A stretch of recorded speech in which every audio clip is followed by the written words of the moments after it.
There's a lot of things that went on yesterday that's uncalled for, and I think the biggest blame goes on Josh McDaniels. He's the head coach. He's got to do better with time management. Even if he would have ran the ball one or two times when after the fourth down, Cardinals didn't get that fourth down, we ran more time off the clock instead of 24 seconds. So I don't know. The play calling to me don't make sense. I understand we have some penalties. We got some big runs, had some penalties, brought it back. But first week was the same thing. We didn't run the ball enough. But yesterday, right. I don't think we ran the ball enough. That's just my opinion.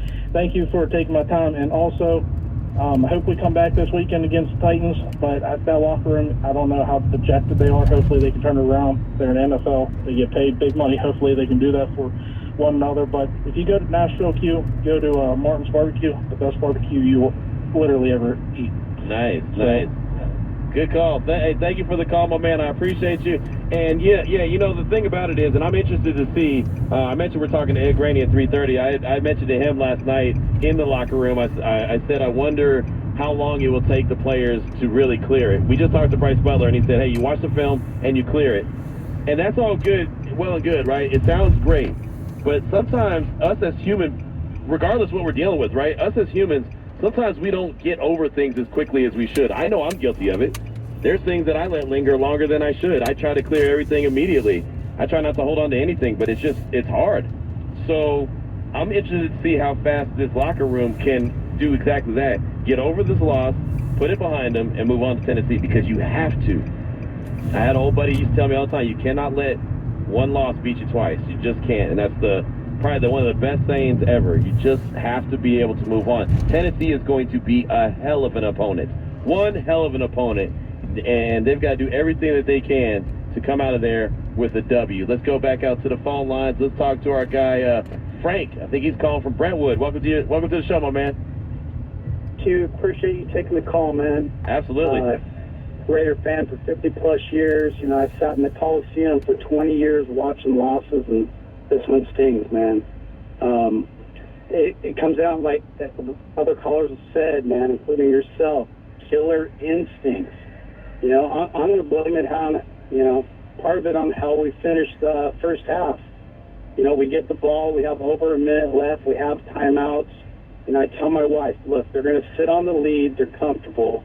Instead of going down, you got an opponent that cannot stop you. Instead of going down, grabbing some more points, you know, before the half, they're comfortable with the lead, you know, and then they come out and they're conservative. You know, we just did not make good halftime adjustments. We got out-coached. The other coaches made better adjustments than us. I'm sick of seeing it. We need to capitalize on our opportunities. Yeah, good stuff.